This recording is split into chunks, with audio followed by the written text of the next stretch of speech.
You can't be a fulfilled man if you don't fulfill the role that is being a man. All right, welcome back to the party, everybody. I am your host, Lunch, aka the Indian Jesus, here to resurrect the second coming of common sense. Hit that like and subscribe, and let's party. So you guys know I am a big fan of Jordan Peterson, and you guys seem to be a fan of these illustrated videos from after school. We all know that Jordan Peterson is a great mind, and this is specifically about how a harmless man is not a good man. You know, you might say that someone who is incapable of cruelty is a higher moral being than someone who is capable of cruelty. And I would say, and this follows Jung as well, that that's incorrect, and it's dangerously incorrect, because if you are not capable of cruelty, you are absolutely a victim to anyone who is. And so part of the reason that people go watch anti-heroes and villains is because there's a part of them crying out for the incorporation of the monster within them, which is what gives them strength of character and self-respect, because it's impossible to respect yourself until you grow teeth. And if you grow teeth, then you realize that you're somewhat dangerous. And they don't. This is what is characterized as toxic masculinity. Simply understanding that you have the capacity to be dangerous or whatever else. They call that toxic masculinity. But what masculinity actually entails is not only understanding that, but controlling that. And so if you have the understanding, but you don't have the control, then it's not masculinity. Toxic masculinity does not exist. All that exists is behavior that has a lack of masculinity. Or maybe somewhat seriously dangerous, and then you might be more willing to demand that you treat yourself with respect and other people do the same thing. And so that doesn't mean that being cruel is better than not being cruel. What it means is that being able to be cruel and then not being cruel is better than not being able to be cruel. Right. So same kind of thing. Same thing that you might be more willing to demand that you treat yourself with respect and others do the same. This doesn't mean being cruel is better than not being cruel. It means being able to control yourself is better than not being able to control yourself. Because in the first case, you're nothing but weak and naive. Exactly. And in the second case, you're dangerous, but you have it under control. And, you know, a lot of martial arts concentrate on exactly that as part of their philosophy of training. It's like, we're not training you to fight. We're training you to be peaceful and awake and avoid fights. But if you happen to have to get in one, and I guess the philosophy also is. And if you think Jordan Peterson is absolutely right on this, you will definitely find a home at the Indian Jesus Discord server where the party never ends. That's right, 24/7 we are in there hanging out. And after every single live stream, we go in there for an after panel where you're not stuck behind your keyboard, but you're actually on screen with me and everybody else. You can cam up if you want. You don't have to. Either way, it is a grand old time. Come and join us.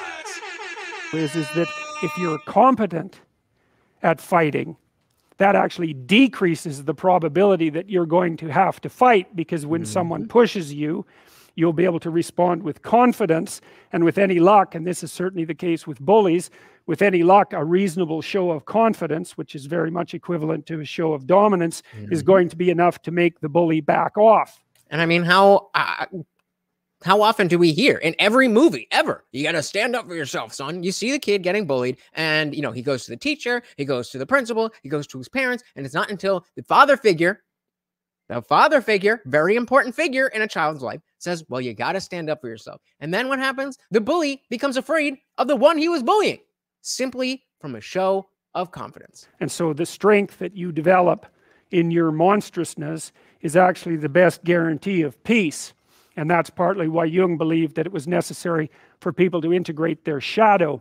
And he said that was a terrible thing for people to attempt, because the human shadow, which is all those things about yourself that you don't want to realize. That's an interesting quote here. No tree can grow to heaven unless its roots reach down to hell. It means you can't have it all unless you have it all. You can't be a fulfilled man if you don't fulfill the role that is being a man. Reaches all the way to hell. And what he meant by that was it's through an analysis of your own shadow that you can come to understand why other people are capable, and you as well, of the sorts of terrible atrocities that characterized, let's say, the 20th century. And without that understanding, there's no possibility of bringing it under control. When you study Nazi Germany, for example, or you study the Soviet Union, particularly under Stalin, and you're asking yourself, well, what are these perpetrators like? Forget about the victims, let's talk about the perpetrators. The answer is, they're just like you. And if you don't know that, that just means that you don't know anything about people, including yourself. And then it also means that you have to discover why they're just like you. And believe me, that's no picnic. So figuring out that the people who are darkest, the people who are the most evil, are not a different species than you. They are not something different than you. They are humans. And if a human is capable of something, then you are capable of that, good or bad. And so then comes in the responsibility to, one, understand that, and two, control it. So that's enough to traumatize people, and that's partly why they don't do it. And it's also partly why the path to enlightenment and wisdom is seldom trod upon, because if it was all a matter of following your bliss and doing what made you happy, then everyone in the world would be a paragon of wisdom. But it's not. Yeah, like they say, if it was easy, everybody'd be doing it. Not that at all. It's a matter of facing the thing you least want to face. And everyone has that old, there's this old story in King Arthur where the knights go off to look for the Holy Grail, which is either the cup that Christ drank out of at the Last Supper, or the cup into which the blood that gushed from his side was poured when he was crucified. The stories vary. They shouldn't, though, if they're divinely inspired by God, though, right? But we'll tackle that on another day. But it's basically a holy object, like the phoenix in some sense, that's a representation of transformation.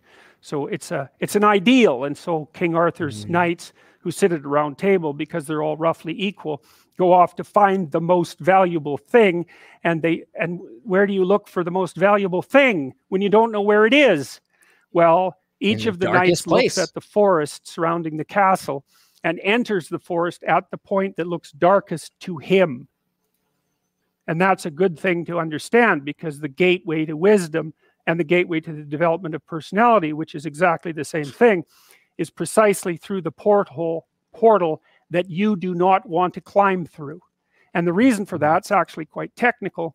This is a Jungian presupposition too, is that, well, there's a bunch of things about you that are underdeveloped, and a lot of those things are because there's things you've avoided looking at because you don't want to look at them. And there's I mean, can anybody relate? I know I can. Parts of you you've avoided developing because it's hard for you to develop those parts. And so it's by virtual necessity that what you need is where you don't want to look, because that's where you've kept it. And so when you see these stories of the hero, you know, journeying to unknown lands of terror and danger, that's what happens to you. It happens to you all the time. You know, you're in this little safe space like the Hobbit in the Shire, and then, you know, there's a great evil brewing somewhere and you can no longer ignore it, so off you go into the land of terror and uncertainty. And better to go on purpose than accidentally. Better to go on purpose than accidentally. And if you don't know, again, that awareness, if you're not aware of where that darkness is, you're going to end up there accidentally.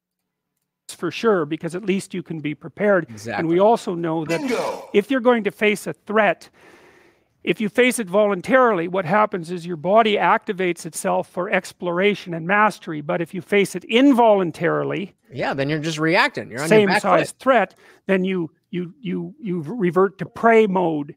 And you're frozen, and that's way, way, way more stressful. It's way harder on your body. And so it's better to keep your eye open and watch for emergent threats, because you all know, you know, what you're not doing quite right and where your life is likely to unravel. You all have a sense of that. And the best. And I mean, you know, he goes on for a little bit longer. It's Jordan Peterson, you know, he can repeat himself a bit, but I think it's a fantastic message that, once again, we need to keep hammering home, because not everybody thinks this way. We may know this. We may be very familiar with these ideas, but it's our job to help spread them to others. Let me know what you guys think in the comments below. Thank you so much for hanging out with me once again. I've been your host, Lutch, aka the Indian Jesus, here to resurrect the second coming of common sense. Until next time, guys, I am out of here. Peace.